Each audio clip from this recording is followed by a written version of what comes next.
Bismillahirrahmanirrahim. Assalamualaikum warahmatullahi wabarakatuh. Para jamaah Al-Asran rahimakumullah. Berjumpa kembali ya bersama saya Teteh Iim tentunya di sini ya yang selalu menemani Anda setiap harinya di dalam kajian-kajian pembahasan fikih ya yang sering saya terangkan. Kali ini insya Allah saya ingin membahas yang berhubungan bagi pasangan suami istri, berarti ini hukum tentang fikih nikah ya. Bagi para jamaah Al-Asran sebelumnya mohon untuk berpikir positif, mohon untuk berpikir bijaksana karena setiap apa yang saya sampaikan ini adalah bersumber dari kajian ilmu, yang mana ilmu apapun itu semuanya adalah bermanfaat asal kita niatnya lillahi ta'ala saja ya. Maka oleh karena itu saya tekankan sekali lagi, berpikirlah positif dan niatlah yang baik ketika mendengarkan kajian saya ini. Maka apa sih teh yang akan dibahas kali ini nih? Biasanya ini para suami suka penasaran ya kalau ada ilmu yang berhubungan dengan bab suatu pertikahan. Tetapi sebelum itu saya ingin mengajak dulu nih kepada para jamaah Al-Asran, jangan lupa ya ikuti live streaming aku di TikTok Al-Asran setiap jam 9 malamnya. Baik, bismillahirrahmanirrahim. Bismillah walhamdulillah wassalatu wassalamu ala rasulillah. Arba'u tara'iqa. Di sini tuh ada 4 metode. 4 metode apa sih? Di sini ada 4 metode li itharati syahwati zaujati. Sang suami bagaimana sih ingin merangsang syahwat istrinya tersebut, wa faydaniha, sampai istrinya tersebut banjir kayak kali ya sampai istrinya misalkan banjir delah seperti itu ya bahasanya ya, bilma il hafifi, dengan air yang cukup banyak, ataupun bisa dimaknai air nutfah yang cukup banyak, ataupun bisa dimaknai juga dengan air nutfahnya yang bisa dikatakan keluarnya itu tidak hanya cukup 1 kali, mungkin berkali-kali. Artinya bagaimana sih seorang suami agar meningkatkan rangsangan syahwat istrinya itu meningkat, bahkan ini bisa loh sang istrinya itu keluar tidak hanya cukup sekali, mungkin bisa sampai 2 kali ya, seperti itu. Khilalil juma'i, ketika halal melakukan jima ya, tentu dengan pasangan halal ini suami dan istri. Maka untuk trik ataupun untuk tips yang pertama yang saya bacakan di dalam kitab Asrarul Jima' ini, al-ula, yang pertama itu jangan lupa wahai suami, dan ini kebanyakan sang suami itu lupa ya akan ini, apa? Ad-du'a'u. Seorang suami harus membiasakan setiap harinya, seorang suami harus membiasakan mengistiqomahkan setiap harinya berdoa, memohon kepada Allah Subhanahu wa taala. Ayyulazima du'ai taqwiyatil jima'i qabla al-mumarisatil jinsiyah, menetapkan sebelum melakukan berhubungan meminta kepada Allah agar dikuatkan melakukan berhubungan dengan istrinya. Ya iyalah, tips yang pertama itu udah benar banget. Itu kebanyakan kemungkinan lupa nih para suami, bahwa siapa sih yang memberikan kekuatan itu kepada para suami? Ya tentu Allah Subhanahu wa taala. Oleh karena itu ya tepat sekali trik yang pertama, jangan lupa wahai para suami untuk memohon, meminta kepada Allah agar Anda menjadi seorang suami yang selalu bisa menyenangkan ataupun memuaskan istrinya. Maka di sini ada 2 doa, yang mana 2 doa ini yang cukup salaf, yang bisa dikatakan cukup populer lah kalau kurang paham. Maka untuk doa yang pertama itu juga pernah saya terangkan di pembahasan sebelumnya, yaitu Allahumma qawwi dzakari fa inna fihi salahan li ahli. Ya Allah, kuatkanlah batang zakarku karena di sana terdapat kebaikan bagi ahliku ataupun bagi istriku. Nah, itu adalah doa yang pertama ya. Ataupun bisa, kalau kita tidak berdoa dengan doa yang tersebut, ini ada pilihan doa yang kedua, yaitu Allahumma syuddali, ya Allah kuatkanlah untukku aslah, uratnya. Jadi urat apa ya? Urat itu urat batang milik suamiku, milik suaminya. Warfa'ili sadrahu, dan angkatkanlah untukku bagian depan batang penis milik suaminya. Wasahil alayya mudakhalahu, dan mudahkanlah masuknya batang zakar tersebut. Wa makhrajahu, dan juga keluarnya. Warzukni, dan rizki, dan berilah rizki kepadaku. Ladzatahu, ladzata itu apa ya? Kelezatan lah ataupun kenikmatan lah.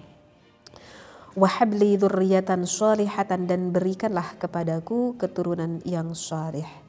Uqatilu fi sabilika, yang berperang pada jalanmu. Jadi ini untuk doa yang kedua ya. Kalau misalkan kita tidak membaca doa yang pertama, ini bisa doa yang kedua. Allahumma syiddali aslah warfa'ili sadrahu wa sahil alayya mudkhalahu wa makhrajahu warzuqni ladzatahu wa habli dzurriyatan shalihatan tuqatilu fi sabilik. Kalau doa yang kedua ini agak panjang ya. Sepertinya akan banyak memilih para suami membaca doa yang pertama ya, yang pendek. Allahumma qawwi dzakari fa inna fihi sholahan li ahli. Bisa doa yang itu juga ya. Itu adalah untuk tips ataupun trik yang pertama bagi seorang suami. Sekarang apa nih Teh untuk trik yang keduanya? Untuk tips yang keduanya itu adalah wasaniyatu al-muda'abah. Maka para suami jangan lupa kepada istrinya harus sebelum melakukan berhubungan jangan lupa untuk mencumbu rayu dulu istrinya. Wal mulamasatu dengan saling bersentuhan kulit, wal qublatu jangan lupa mengecup istrinya. Mengecup apa? Apa aja yang disenangi istrinya. Wasu'alu. Nah ini. Dan ini yang kemungkinan yang banyak dilakukan oleh para suami. Wasu'alu. Sang suami itu tidak bertanya kepada istrinya. Minaz zaujati anil a'dha'il mansyudati. Harus bertanya kepada istrinya dari anggota tubuh manakah yang diharapkan oleh istrinya. Fil mula'abah di dalam mencumbu rayunya. Wal mulamasati dan sentuhan li'anna likulli imra'atin mizajan khassan wa khususiyatan. Kenapa? Nah, jadi untuk tips yang kedua, wahai para suami, Anda jangan menjadi seorang suami yang egois, artinya yang mementingkan kesenangan dirinya sendiri. Tetapi kalau ingin sampai istri Anda mendapatkan suatu kenikmatan di dalam melakukan hubungan tersebut, maka seorang suami harus bisa dulu meraba akan perasaan istrinya. Artinya yang pertama ya harus disenangkan dulu hati istrinya agar nanti sang istrinya dengan penuh sukacita, dengan penuh sukarela dapat juga membahagiakan suaminya. Jadi tidak ada merasa suatu tekanan, tidak ada merasa bahwa ini adalah suatu beban, tapi pikiran istri itu merasa bahwa hal ini adalah merupakan sesuatu hal yang begitu menyenangkan. Dan jangan lupa bagi seorang suami itu harus bertanya kepada istrinya, misalkan yang bagian mana sih yang paling sensitif, yang paling senang, yang paling kamu mau disentuh oleh aku, misalkan seperti itu. Dan untuk tips yang kedua ini berarti menunjukkan bahwa seorang suami dan istri itu harus ada komunikasi khusus di dalam pembahasan ini. Jadi apakah itu penting? Sangat penting sekali. Jadi kalian sebagai yang sudah berumah tangga, komunikasi itu bukan hanya komunikasi mengenai perihal ekonomi di dalam keuangan rumah tangga saja, bukan hanya saja berkomunikasi misalkan mengenai bagaimana pendidikan anak kita sajakah. Hal ini pun harus sangat dikomunikasikan. Dan ini tuh bisa berubah-ubah. Artinya bisa berubah-ubah itu ya mungkin saja kejiwaan seorang istri ketika awal pengantin itu berbeda ketika sudah mempunyai anak satu.